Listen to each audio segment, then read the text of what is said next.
Sí.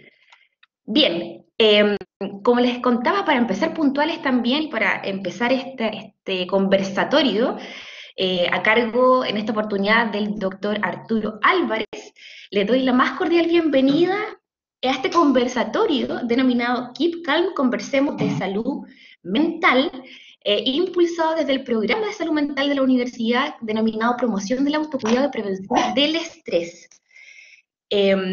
Como les contaba, el doctor psiquiatra a cargo de esta presentación, que ya lo pueden visualizar desde sus computadores, es el doctor Arturo Álvarez. Le doy muchas gracias desde la universidad para dar esta oportunidad de conversación acerca de un tema que es tan relevante e importante para cada uno de nosotros. Así que le doy el pase, doctor. Yo, mientras tanto, le voy a cargar la presentación ¿Ya? y voy a apagar mi cámara para que toda la atención sea, obviamente, hacia usted y lo que nos va a exponer. Ok, muchas gracias.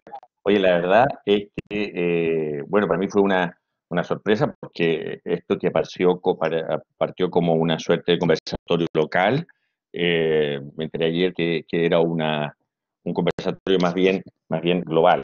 Y me parece bien que nos podamos sentar a conversar sobre este tema. Mira, el título de esto no es mío, es un título para poder preparar esta conversación, digamos, revisé la literatura chilena, europea y americana sobre pandemia y ellos nos llevan un tiempo de ventaja, obviamente, en la pandemia. Y han podido registrar datos de los cuales vamos a ir conversando.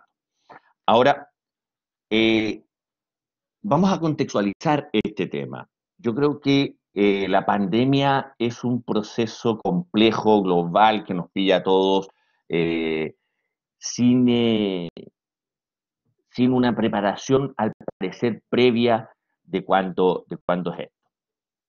Sin embargo, no es tan así. En nuestros genes, en nuestros epigenes, están las pandemias. En nuestra historia, en nuestra memoria de humanidad, están los confinamientos como una, una vivencia, pero tremendamente antigua. 200.000 años lleva la humanidad en la Tierra aproximadamente y hemos soportado como humanidad varias ¿cómo se llama esto? Glaciaciones, la última hace 15.000 años aproximadamente, que obligó a nuestros antepasados, ya Homo sapiens sapiens, a estar confinados en cuevas por largas temporadas de tiempo. Lo mismo la gran cantidad de eventos climáticos que nos obligaron a estar adentro de nuestras casas y confinados. Eso desde el punto de vista del confinamiento que significa esta pandemia. Y eso yo lo llamo un poco a eso. Hoy día sabemos que los epigenes y la epigenética es la manera de transmitir la conducta. Y no solamente es el tema de transmitir aquellas cosas que podemos hablar de enfermedades, sino que la pandemia o la epigenética nos puede ayudar a encontrar en nuestra memoria genética, en nuestra memoria de humanidad, aquellos elementos que nos pueden ayudar a enfrentar más el confinamiento, que es parte de esta triada del manejo de la curva de la pandemia, que es el testeo, la trazabilidad y el aislamiento social o el distanciamiento social. Esta es la triada que tenemos que generar. Otro elemento es que nosotros tenemos una obligación, y esta obligación surge de ser los representantes por así decir, o los visualizadores de la cultura de nuestras sociedades, la academia, y en este caso ustedes como representantes de los institutos o las instituciones de educación superior, también son una voz importante para la comunidad y debieran transformarse en un vehículo de información y de información relevante sobre la temática de la pandemia y también del confinamiento social. ¿Ok? Eh, Estas primeras reflexiones son a modo de una suerte de torbellino de ideas, una suerte de contextualizar lo que vamos a ver y hacer en la presentación, y entiendo que después va a haber una ronda de preguntas vistas por la moderadora. Partamos un poco, esto es un diapositivo que nos muestra que el tema de las epidemias de la historia es un tema, pero muy, muy, muy antiguo. Y empezamos a ver que si ustedes se fijan, al parecer en los últimos años de la historia de la humanidad, aparecen como más pandemias o comparativamente con los previos. Y la verdad es que esto tiene que ver con registros, pero también tiene que ver con un tema. O sea, hoy día sabemos que la vida en comunidad ha impactado fuertemente la mortalidad y el desarrollo de la humanidad. Fíjense que por estructuras y por estadística antropológica e histórica, fíjate que la humanidad inventó la agricultura más o menos hace 10.000 años atrás. 90 y tantos por ciento de la historia de la humanidad hemos sido cazadores recolectores. Fíjate que el advenimiento de la agricultura y de la ganadería y este confinamiento del hombre que deja de ser nómade y empieza a vivir en comunidades, eh, eh, generó un aumento importante de la mortalidad, una disminución de la esperanza de vida del hombre, que era cercano a los 30 años, y mucho más complejo, una disminución importante del desarrollo pondoestatural de las comunidades. O sea, desde el punto de vista de mortalidad y desde el punto de vista de desarrollo pontoestatural, habernos hecho sedentario tuvo un impacto, por así decir, negativo en esas áreas. Y esto se debe fundamentalmente que nuestra interacción en comunidad es mucho mayor y evidentemente que la ganadería empiezan a aparecer enfermedades como la zoonosis, que antes para la humanidad eran desconocidas. Estamos hablando 10.000 y tantos años atrás. Cuando uno empieza a observar la curva o la cantidad de enfermedades que van apareciendo en la historia, digamos, hacia adelante, te empiezas a dar cuenta que obviamente que esta gran concentración de nuevas pandemias tienen directa relación con, evidentemente, con la revolución industrial. La revolución industrial viene a generar una serie de condiciones de hacinamiento, de confinamiento, que generan probablemente la mayor posibilidad de transmisibilidad de las enfermedades y además condiciones sanitarias tremendamente precarias. Estas condiciones sanitarias negativamente también nuestro desarrollo y recién empezamos a hablar de saneamiento básico a mediados, fines de los 1800, el famoso agua va, que se grita en las orillas de la gente, digamos, en las calles, era porque tiraban las orinas y las deposiciones a la calle desde en Inglaterra y en otras partes, y la propagación de enfermedades era tremendamente frecuente. Dicen que por eso es que la mujer va adentro, no va a la orilla de la calle, sino que va adentro para que le llegara el agua va a ella en ese tema. Es súper importante darse cuenta que la cronología y las pandemias van aumentando en relación a la historia de la humanidad ya desde hace mucho tiempo y que son una derivada de nuestra vida en comunidad, son una derivada de la expansión del hombre hacia los lugares donde antes estaba dado por la naturaleza y que esta transmisión de enfermedades de los animales hacia los hombres es tan antigua como la humanidad misma y se acentuó evidentemente que en la medida en que empezamos con contacto más directo con los animales y evidentemente que eso generó la zoonosis. Y sabemos que las zoonosis han generado las últimas grandes pandemias de la humanidad, y si no todas, estas pandemias. Y la propagación podemos ser nosotros, pero también hay vectores y vías de transmisión a través de los animales. Esto de que los chinos hayan comido un murciélago y que se les ocurra hacer tonteras de ese tipo, mira, la verdad, la gripe aviar la gripe porcina partió en México, digamos, y no tenía gran relación con eso. El VIH parecía ser que tiene algo que ver con el macaco rhesus en África. El tema es el siguiente, hay culturas ancestrales, la cultura china es tremendamente histórica, y las grandes hambrunas que ellos deben haber sufrido en la historia de la humanidad hace que uno haya diversificado el tema de la alimentación. Y obviamente que si usted está en una hambruna salvaje y se come un murciélago y llega a comer murciélago y después de eso usted supera la hambruna, es muy frecuente pensar que comer murciélagos tiene alguna relación positiva con el beneficio de la humanidad.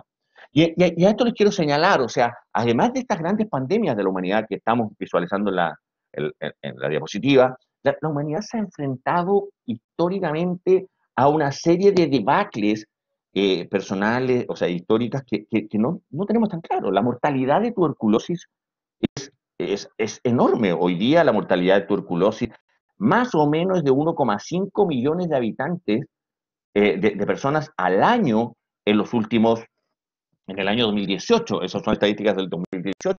La mortalidad o la infección por malaria son 228 millones reportados en el año 2018 y con una mortalidad de 450.000. El SIDA desde su advenimiento tiene más de 30 millones de muertos en la humanidad y nos genera esta conmoción que hoy día genera el coronavirus. Ahora, eso tiene varias derivadas sobre eso. No nos olvidemos también de las hambrunas. La humanidad ha sido sometida a espantosas hambrunas. Nosotros recordamos, los más viejos, digamos, recordamos la hambruna de Etiopía que movilizó a todos los cantantes de Estados Unidos, de Europa, para poder hacer recolectar fondos. Pero se sigue muriendo mucha gente de hambre, pese a que hace muchos años la humanidad tiene y produce una cantidad de alimentos como para satisfacer las necesidades del mundo entero. Grandes hambrunas del siglo pasado, en China llegaron a morir 20 y tantos millones de habitantes, en Rusia 5 millones de habitantes, en el 1800 en Irlanda murieron 1,5 millones de habitantes, producto de la infección de la papa, digamos.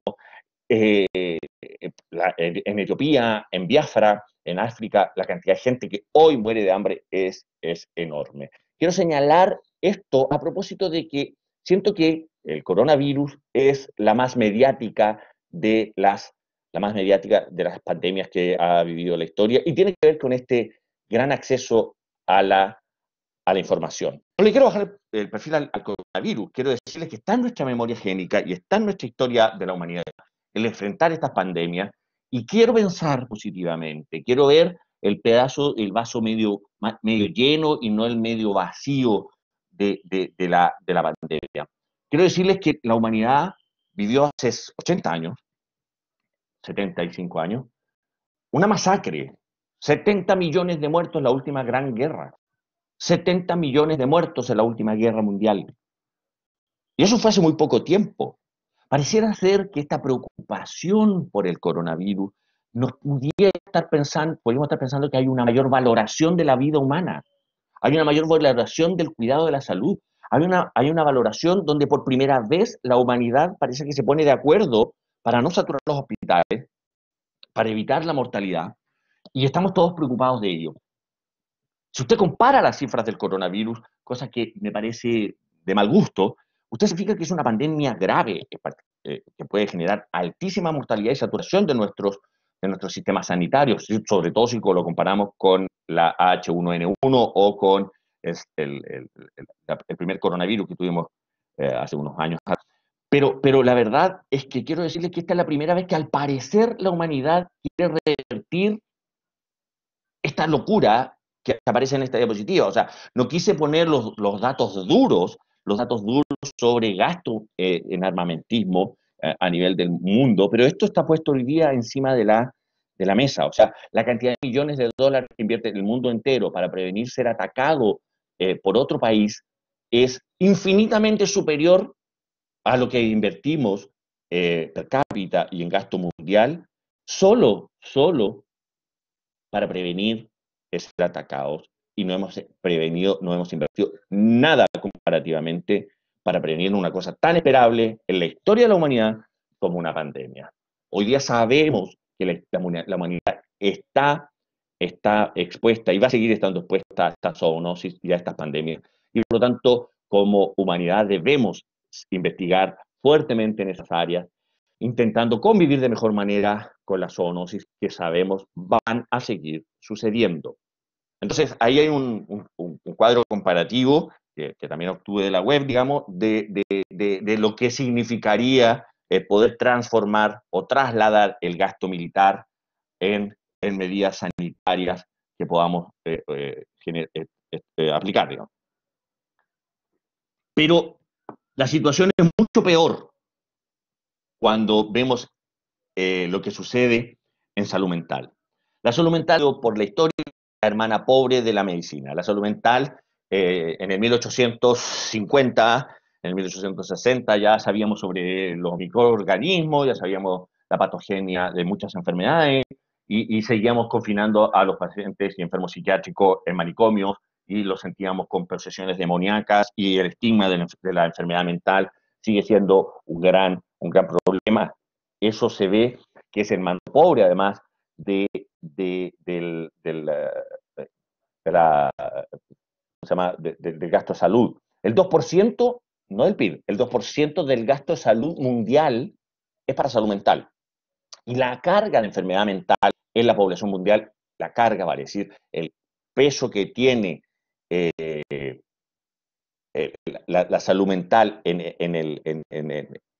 el impacto de vidas perdidas, años de vida perdida en la humanidad, es del 30%, más o menos a nivel mundial, en algunos lugares más y menos. Y a pesar de eso, obtenemos el 2% más o menos del presupuesto mundial de salud para salud. Y ya sabemos, es bajo comparativamente hablando. Fíjese que aquí hay una comparación de los países latinoamericanos en términos del presupuesto por porcentaje del BIF, del PIB, del Producto Interno Bruto, en comparación para la salud mental, y nosotros en Chile estamos con un 8,2% de este Producto Interno Bruto. Está corregido, ¿eh? Perdón, pero para salud, perdón, me equivoco, para salud, del cual el 2,7% en Chile se dedica a salud mental. Es decir, el 8,27% del Producto Interno Bruto de Chile se destina para salud, pero de ese 8%, el 2,78% es para salud mental. O sea, no es el 2,78% del PIB, doctores. Es tremendamente más bajo. Y hay una enorme relación, fíjense, entre las tasas de suicidio de algunos países y el peso que tiene la salud mental en el gasto o en la carga global de la salud mental en estos países. Chile tiene una alta carga de peso salud mental, 30 como hay tanto, parecido al de Canadá y también al de Estados Unidos, pese a que ellos invierten bastante más en salud mental. Sin embargo, la diapositiva trata o intenta decir que hay una verdadera relación entre la baja sostenida del porcentaje de recursos destinados a la salud mental y la mortalidad por suicidio. Hasta el año pasado, y no están los datos duros desde este año, nosotros de verdad estamos tremendamente preocupados porque la verdad es que nos estamos enfrentando a una pandemia desde hace muchos años de depresión y sobre todo una pandemia de suicidios. Fíjense que hace ya varios años el número de muertos por suicidio en el mundo supera, pero con largas cifras, digamos, a todos los muertos por guerras, homicidios en el mundo. O sea, mueren más personas por suicidio que las otras dos sumadas. Y en ese contexto seguimos pensando que estamos al debe, y por eso el título de esta pandemia de salud mental, y por eso que lo que quisiéramos hoy día es comentar algunas estrategias que debemos implementar, no solo para la pandemia, sino que deberíamos ir implementando a nivel global. Estos son datos que empezaron a venir desde Europa. Esto es una encuesta que se realiza en la Universidad de Cataluña, en una Universidad de Cataluña, donde revela que el 60% de los españoles sienten tristes, deprimidos, desesperanzados por el futuro. Esto es de mayo del 2020. Se hicieron 3 mediciones al comienzo de la pandemia, durante la pandemia, ahora que los españoles están en alguna fase de declive, y ese es más o menos el porcentaje. Ahora, por favor, 60% de sintomáticos, no de enfermos. Las encuestas rápidas como estas son buenas para pesquisar síntomas aislados de enfermedad, no para diagnosticar enfermedades.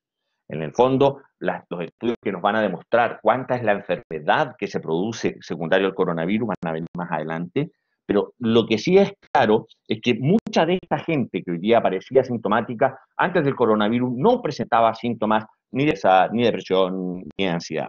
Por lo tanto, esta condición esta condición de sentirse enfermo o de sentirse tremendamente sintomático es un elemento que la gente es capaz de visualizar. O sea, hoy día tengo más síntomas ansiosos, más insomnio, más síntomas depresivos que los que teníamos antes de la pandemia. Ahora, lo que no se sabe y pensamos que va a suceder es que todos estos síntomas ansiosos depresivos se van a traducir muy probablemente en un aumento exponencial de los casos de enfermedades mentales consolidadas en las próximas semanas o los próximos meses. Y ya sabemos que en algunos países de Europa la tasa de suicidio aumentó fuertemente con el coronavirus. Y eso está por ir, estos son datos que vamos a ir viendo más adelante. Dentro de un grupo está el hospital, son los trabajadores de la salud. El trabajador de la salud está en especial en contacto mucho más directo con la pandemia y con los resultados de la pandemia. Y esto es una encuesta rápida que se realiza en China sobre el aumento de niveles de depresión, ansiedad, de insomnio en los enfermos, el personal de la salud. Y incluso estrés postraumático, porque la verdad es que enfrentar la mortalidad aumentada, el alto número de pacientes intubados y la mortalidad de personas que uno esperaba no se murieran en términos de su grupo etario, es un complejo bastante importante. Fíjate que estos datos de hoy día son similares a los publicados según la pandemia del 2003. El 2003 fue la pandemia y los primeros resultados aparecieron ahí el 2007 publicado, y hay unos niveles preocupantes de depresión, ansiedad, estrés, etcétera, y que estos datos son trasladables probablemente a lo que va a estar sucediendo en Chile durante y posterior a la pandemia, y de lo que estamos viviendo hoy, que parece que estamos en el ojo del huracán, estamos en la parte todavía central de esta pandemia. Entonces aquí se presenta el qué hacer. ¿Cuál es el diagnóstico? Lo tenemos claro, o sea, estamos tremendamente sintomáticos, estamos mucho más sintomáticos de lo que teníamos previo. Yo pongo un asterisco porque Chile venía y estábamos cursando un episodio especial con el estallido social, con esta serie de reivindicaciones que no son más que el final de una larga cadena de eventos que había venido sucediendo en el país, y por lo tanto esta sensación de indefección, esta sensación de incertidumbre del futuro es un elemento que veníamos viviendo desde antes del coronavirus, y yo creo que a la larga vamos a tener probablemente o vamos a encontrar algún impacto en el nivel de salud mental. Y el problema es esto, el problema es que somos pocos los agentes de salud mental en Chile, pocos aquellos que tienen las habilidades y las capacitaciones para poder impactar en los sintomáticos afectivos del país. Y eso es un poco, o una parte del llamado que se hace, el llamado a filtrar, el llamado de las personas que están en instituciones de educación superior y de los alumnos de la educación superior para ser vehículos de una serie de elementos, como por ejemplo, entender que la cantidad de información que existe hoy día del coronavirus es enorme,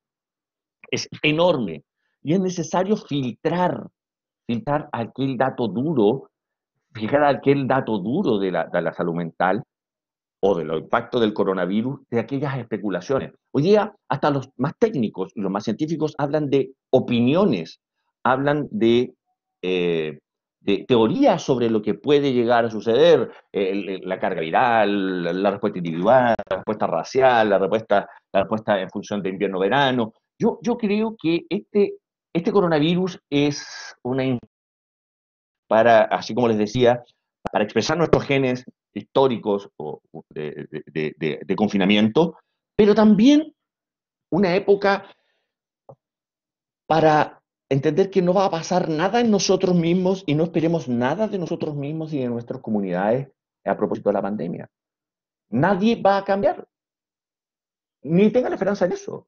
No es el momento para resolver el gran conflicto con la mamá, con el hermano, no es el momento para revitalizar la credibilidad en el gobierno, en las empresas, etcétera. Es el momento de aunar esfuerzos, es el momento de remar para el mismo lado, es el momento de obedecer políticas públicas que pueden estar o no en el camino correcto, pero que está avalada por algunos técnicos. En general, como que tratamos de pensar que la pandemia vamos a aprender a hacer los ejercicios que nunca hicimos y vamos a comer de la mejor manera y vamos a ser mejores personas. Y la verdad es que es muy poco tiempo en la historia de la humanidad. 2, 3, 4, 5 meses confinados son muy poco tiempo en la vida de ustedes y es muy poco tiempo en la vida de la humanidad como para generar un profundo cambio o este anhelo que tenemos nosotros de reformular la historia. Entonces, bajemos las expectativas. Intentemos mejor pasarlo mejor en nuestro grupo de confinamiento y filtremos las noticias, las informaciones, la quejometría, el hater por favor, yo creo que hoy día ustedes como agentes sociales deben transmitir debemos transmitir una información de esperanza, de tranquilidad, de pasividad, de quedarnos en nuestros domicilios, de aislamiento social, de esperar que las cosas tomen un cauce más bien normal y empezar un poco a sacar toda esta grasa que sobra en términos de las ponderaciones. Esto se va a ver después. Después vamos a analizar qué pasó con cuáles fueron los indicadores, si fue la mortalidad, si el número de enfermos, si el número de saturaciones clínicas, si el impacto socioeconómico. Eso viene para después y cada país y cada comunidad va a tener que responder o va a tener que mostrar los números que tiene. Hoy, apresurar y aventurar ese tipo de condiciones a nivel nacional me parece que no tiene ningún sentido y también a nivel familiar y también a nivel académico.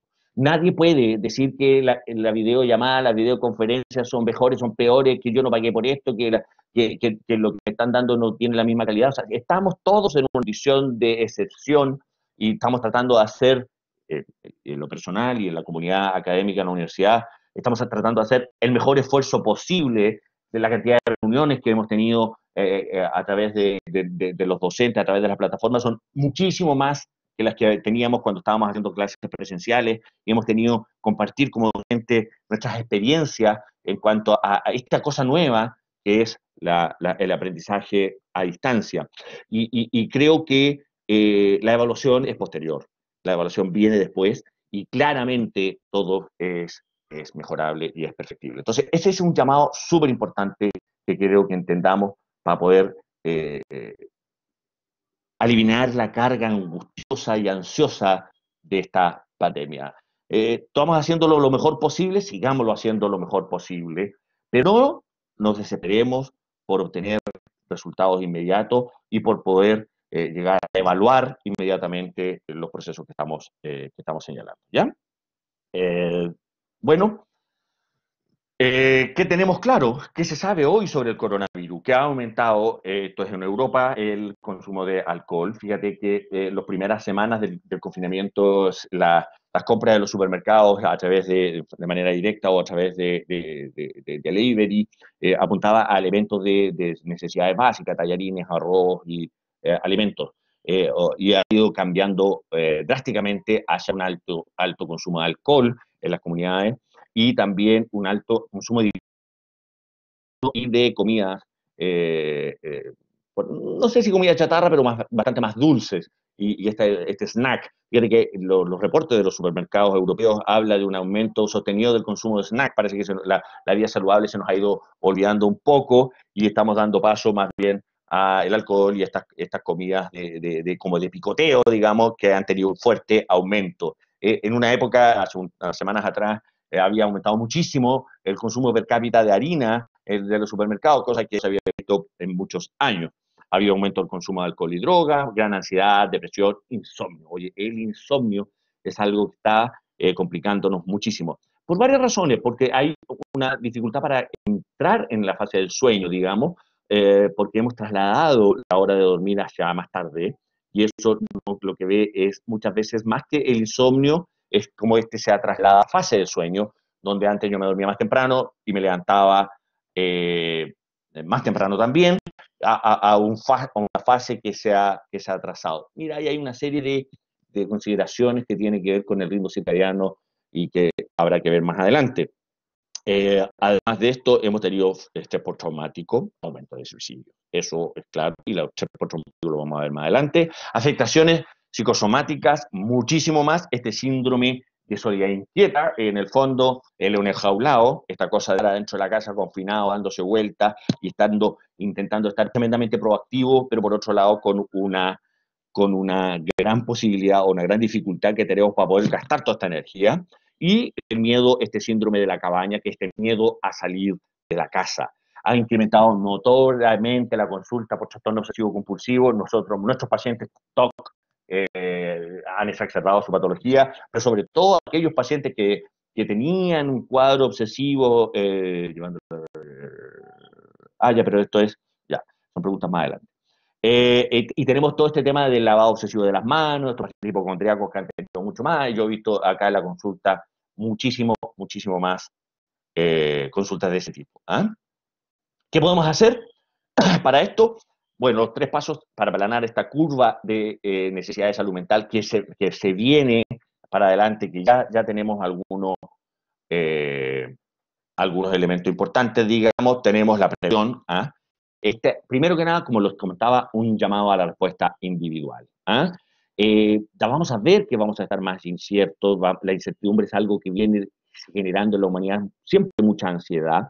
Y aquí es importante conectarnos con esto, o sea, hay un elemento que está metido en nuestra amígdala cerebral y en nuestra memoria hipocampal, que es el histórico correlato neurovegetativo que tiene lo que es la huida, la lucha y el estrés. Sabemos que nosotros estamos preparados para eso como humanidad, estamos preparados para arrancar de, del, del diente de sable, etcétera, y estamos preparados para confrontar alguna amenaza externa. Y esta amenaza externa que es invisible, que se llama coronavirus, evidentemente que genera esta respuesta histórica de la humanidad, que está grabado también en nuestro aprendizaje, que es esto: ¿qué hago? ¿Ataco o huyo de este problema o de esta problemática? Y eso genera muchísima sintomatología física. Es cuestión de recordar qué nos pasa cuando tenemos susto, cuando tenemos miedo de una situación externa, o qué nos pasa otro grupo de individuos cuando una sensación de vulneración me genera una respuesta de agresión. Y ese tipo de respuesta, la respuesta física y mental a la huida, al alejarse del riesgo, y la respuesta fisiológica y mental a enfrentar o confrontar una agresión, están hoy día más que nunca viviendo en esta pandemia que tiene una amenaza de muerte, que genera amenaza de muerte. Y esa agresión la puedo direccionar hacia mi vecino, hacia la gente que está afuera, hacia algún miembro de mi familia, o hacia el comodín de este país, que es el gobierno, y las políticas nacionales y gubernamentales de manejo de la pandemia, donde hay algunos personajes del quehacer nacional que juntan harto puntaje a ser trasladados a ellos toda esta sensación de rabia, de agresión y de angustia que tenemos expresada por el COVID-19. ¿Estamos? Entonces, a eso es súper importante entender y conectarse con esta cosa histórica del hombre, de la humanidad, de esta tendencia a huir y a atacar, que están hoy día tremendamente a flor de piel, y entender que de repente tenemos algunas respuestas que van o que son explicadas desde esa dimensión. Obviamente que hay que limitar el consumo de noticias, seleccionen las fuentes de información, vayan, usted vea su literatura. La verdad es que no se meta con estas cosas de los odiadores y que todo lo encuentran malo y que todo es pésimo, y aléjense un poco de la teoría de la conspiración. ¿Ah? Y un poco vayan teniendo mayor criterio no solamente para informarse, sino para transmitir esas informaciones.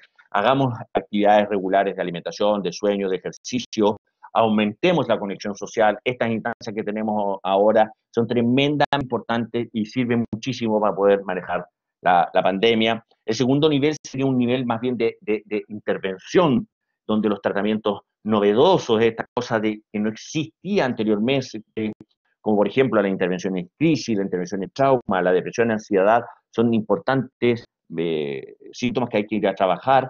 Videollamadas individuales son tremendamente importantes. Hoy día se sabe y se ha estudiado claramente que el reporte, el contacto de videollamada es tremendamente importante a los enfermos, mucho más allá que las llamadas telefónicas. Usted prefiera siempre la posibilidad de contactarse visualmente con la persona con la cual está conversando. Y esto no solamente vale para el personal sanitario en función de nuestros enfermos, sino que también para los contactos familiares. Y por eso que estas videosesiones grupales, que ya sea dirigidas por un agente de salud, que pueda multiplicar esta acción social, ya sea con información o para manejar los síntomas ansiosos depresivos, es tremendamente importante, pero también hagan sesiones grupales familiares donde podamos, digamos, entre varios, poder sociabilizar.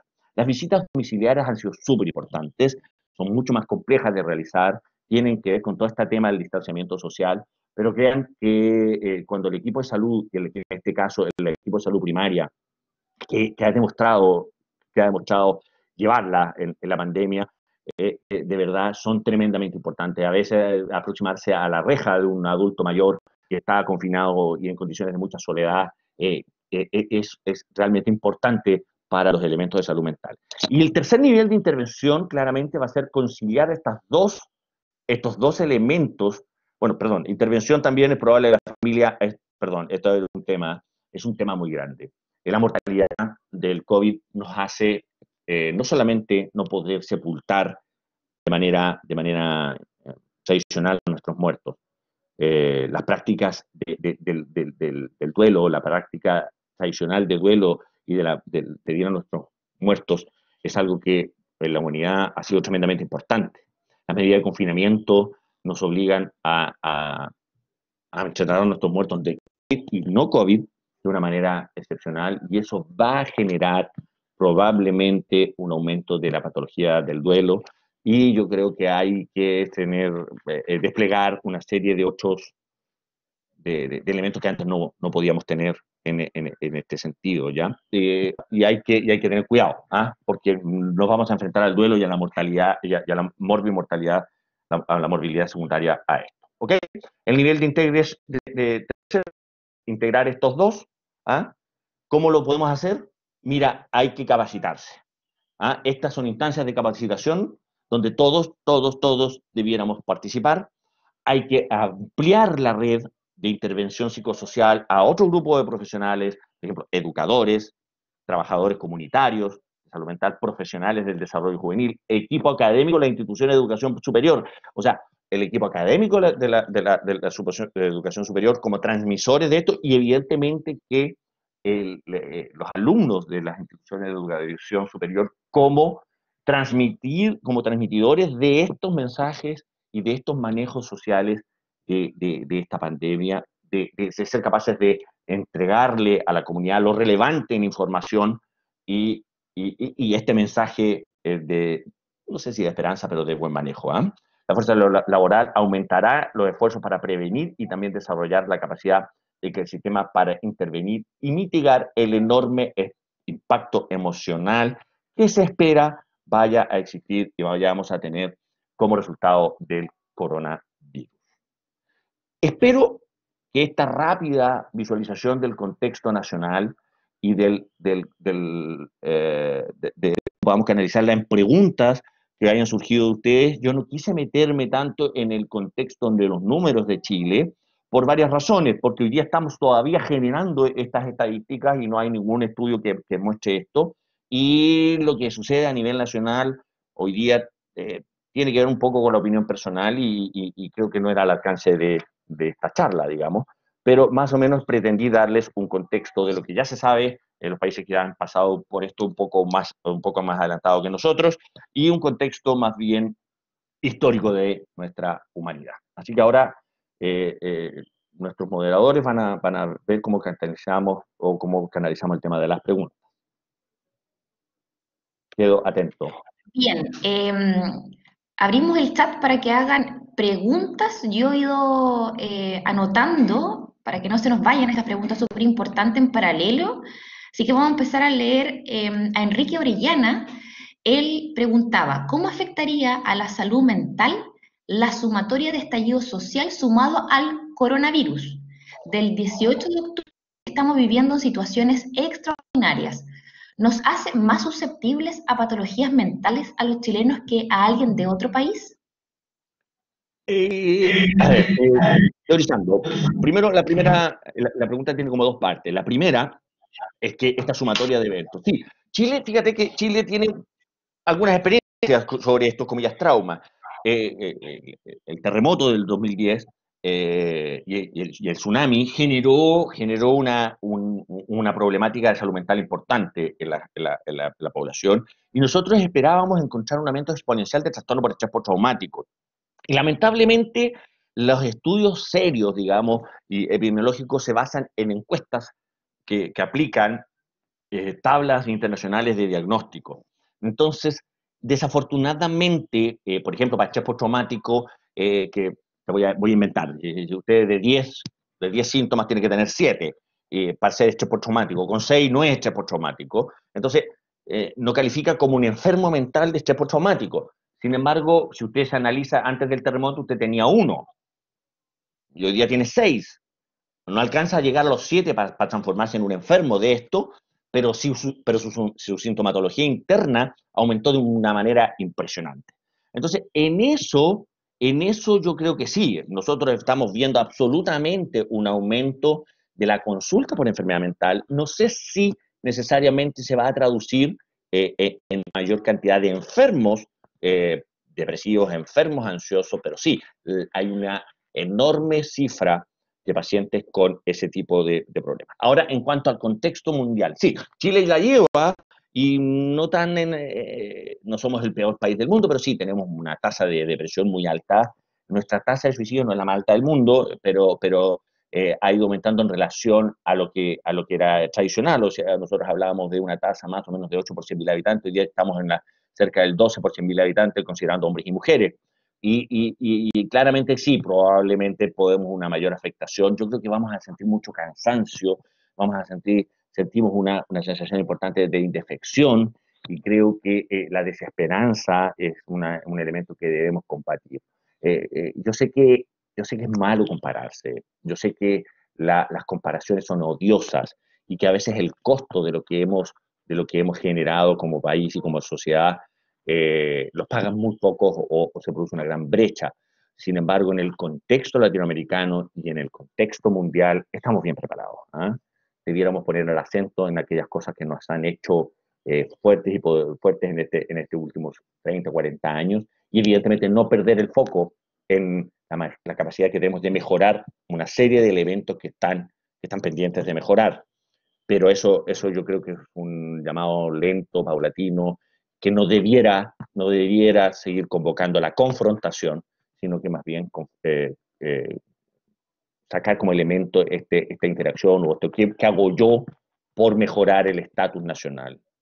¿Ah? Mientras que el gobierno de turno sea el responsable de todo lo que está pasando, eso es un arma de doble filo, porque si el gobierno es culpable de los muertos por COVID y el gobierno es culpable por el número de infectados, entonces mis medidas personales, individuales de protección disminuyen, porque la responsabilidad la tiene uno, un tercero, ¿te fijas? Entonces, no, acá creo que tanto para la pandemia como para la crisis de estallido social, debemos saber nosotros, en qué podemos aportar nosotros en nuestro microespacio para así poder mejorar el tema a nivel global. Creo que se me desconectó la cámara.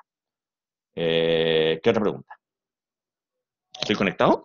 Bien, vamos a ir a otra pregunta. Esta la hace María José Barría y dice, ¿cómo abordar mejor el tema del insomnio? Me interesa saber cómo poder manejarlo.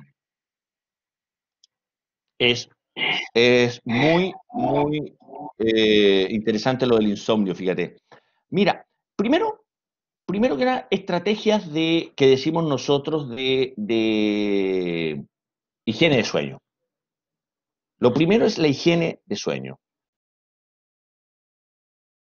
Eso está sabido, antes de los fármacos. Higiene de sueño significa, uno, gastar energía durante el día y no practicar ejercicios o actividades que nos puedan aumentar la atención en las horas cercanas al sueño. Dos, establecer una hora y respetar esa hora de sueño, de ir a acostarse y a dormir, y preparar el ambiente para facilitar el sueño. Las pantallas, en general, atrasan un 45, 50 minutos a la hora de sueño en promedio, y también tiene todo un tema con la luz azul que generan un trastorno del ritmo circadiano.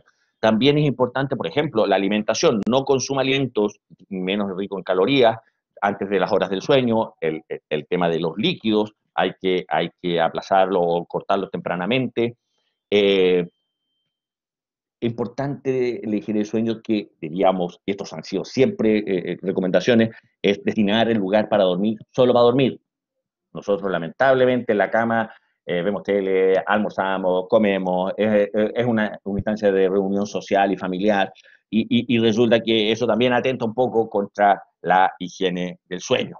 El aumento del peso también genera, que una derivada de esto, también aumenta los trastornos del sueño. Entonces, hay una serie de elementos de higiene de salud mental, o sea, del sueño, higiene del sueño, que hay que poner un poco perspectiva. Ya sabíamos que el 17% de la población y el 30% de la población adulta tiene trastornos del sueño de manera global. Hoy día sabemos que esto va a aumentar absolutamente en relación con lo que existía previamente. Otra pregunta. Bien, yo creo que esta pregunta, doctor, es bastante general. Muchos estudiantes la preguntaron también, pero Fernanda Esparza la consultó de forma específica. Ella señala, sufro de crisis de pánico antes de la pandemia, pero ahora se han intensificado y me cuesta mucho controlarlas. Incluso se vienen cuando estoy tranquila. ¿Qué puedo hacer para controlarlas? Mira, eso, bueno, sí, una pregunta específica. A ver, primero hacer una distinción. Nosotros tenemos todos como humanidad, una posibilidad de hacer crisis de pánico. Porque, ¿qué es la crisis de pánico? La crisis de pánico no es más que la exacerbación del instinto de huida que hemos tenido la humanidad por siempre. O sea, la crisis de pánico es una respuesta neurofisiológica y mental a el riesgo inminente de un peligro que nos obliga a huir. Sin embargo, acá se da en un contexto de un ambiente que no tiene las características de huir, entonces se ha descontextualizado, sea en tu casa, en el domicilio, sea en el bus, sea en el supermercado, donde el peligro no es el peligro inminente que ha tenido la sociedad. Pero primero saber que es una respuesta de la amígdala cerebral, también hipocampal, que genera un reflejo o una adaptación social e histórica al peligro. El tema es que se genera en momentos inadecuados. Eso por un lado. Segundo, señalar que la crisis de pánico aislada no constituye una enfermedad. La crisis de pánico aislada se puede manejar de una serie de maneras. Lo mismo quiero señalar, digamos, la predisposición a tener crisis de pánico tiene que ver con el insomnio, con el aumento del consumo de café, con el aumento de psicoestimulantes, Coca-Cola, café, el tabaco, con confinamientos, con poco oxígeno, con ejercicio físico extenuante que libera ácido láctico, etcétera, etcétera, etcétera. O sea, las medidas que podemos implementar para disminuir los factores ambientales que nos generen crisis de pánico aislada son súper importantes de realizar. Eh, el otro grupo es el grupo de la gente que ya tiene trastorno de pánico. El trastorno de pánico se categoriza por crisis de pánico a repetición, con un temor fóbico a tener nuevas crisis y conductas que evitan el lugar y las situaciones donde yo padezco de una crisis. Y esa enfermedad tiene un manejo psiquiátrico, tiene un manejo farmacológico como base de este tipo de patologías y evidentemente que asociada a las medidas de higiene que yo les estaba comentando y algunas técnicas de relajación de psicoterapéuticas como técnicas de relajación de respiración, técnicas de imagenología, perdón, de imágenes, de parada del pensamiento y de confrontación de algunos conflictos. O sea, yo creo que si alguien tiene la cantidad de cifras, tensión de crisis que está teniendo la niña que se la pregunta, tiene que claramente hacerse ver por un neurólogo, psiquiatra, y la verdad que el trastorno de pánico debía ser manejado de muy buena manera también por los médicos generales de atención primaria, porque la verdad no reviste desde el punto de vista médico mayor complejidad. Sin embargo, hay que fortalecer estas otras herramientas que les estaba señalando previamente y buscar alguna técnica de relajación o alguna técnica psicoterapéutica de poder confrontarla. Hoy día la telepsiquiatría y la telepsicología y la consulta online ha sido una herramienta tremendamente importante en psicoterapia y creo que también se puede acceder a un psicólogo vía remota que le pueda enseñar técnicas para esto. ¿Eh? ¿Qué más? Doctor, mire, justamente vinculado a lo que estaba sugiriendo y aconsejando a los estudiantes, hay un interesado en acerca de su apreciación, su nombre es Eduardo, en cuanto a las consultas por videollamadas con profesionales de la salud mental. Mm. Mira que es tremendamente importante. Hoy día esto es nuevo, ¿ah? La telepsiquiatría y la telemedicina ya es una realidad a nivel mundial. ¿Ah? Se realiza como consultoría importante en Chile. En Chile hay centros de telemedicina que son tremendamente importantes. Un caso paradigmático de estos últimos años, ha sido meses, digamos, ha sido una paciente muy austral, no sé si mentiría si es de Balmaceda, por esa zona, que en una sesión de telemedicina, el médico le manda una foto al grupo de dermatólogos de una lesión de piel y resulta que constituía un melanoma maligno a través de la imagen del doctor, digamos, y esta paciente rápidamente fue trasladada al hospital de Puerto Montt y solucionado su problema de cáncer que en algunas otras condiciones habría significado la muerte. Colombia ha sido uno de los países que ha liderado el proceso de telemedicina.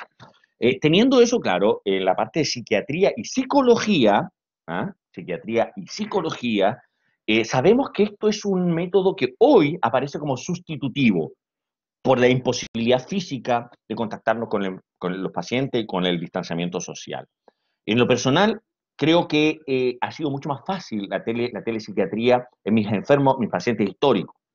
Pero vamos a tener que trasladar esto probablemente como una herramienta complementaria, no sustitutiva como ahora, una herramienta complementaria del proceso de terapéutico de salud mental, ya sea con psiquiatra y psicólogo. Y hemos aprendido que no es necesario que el paciente lo controlemos todas las veces de manera presencial. No puede ser reemplazado de modo alguno la, la, la, la, la, la sesión, digamos, presencial por la telepsiquiatría o la telepsicología. Sin embargo, creo que va a transformarse y debemos considerarla como un elemento complementario, no sustitutivo como ahora. Por ahora, en muchos casos es sustitutivo, pero en el futuro debiera ser complementario. Y creo que va a llegar para quedarse. ¿Eh? ¿Qué otra pregunta? Doctor, la última pregunta, en honor al tiempo, la hace Francisca, no, la hace Jennifer. Y ella consulta acerca de cómo tenemos que ir manejando el consumo de las noticias o información. En el fondo, si es que usted considera que hay que limitar el consumo de noticias o información de manera excesiva. Mira, primero yo lo que quería es tomar y cortar toda la grasa. O sea, las opiniones personales, guárdenselas. La opinión del tipo que en opinología, Chile está enfermo de opinología, opinamos de todo, con una falta de respeto, pero impresionante por los organismos técnicos. Yo le decía a un paciente, a mí no se me ocurriría intervenir como un ingeniero planifica un puente, porque no me corresponde, no tengo la menor idea de qué tipo de fierro se usa. Y por lo tanto, el que no tenga los conocimientos técnicos, espero que se quede callado.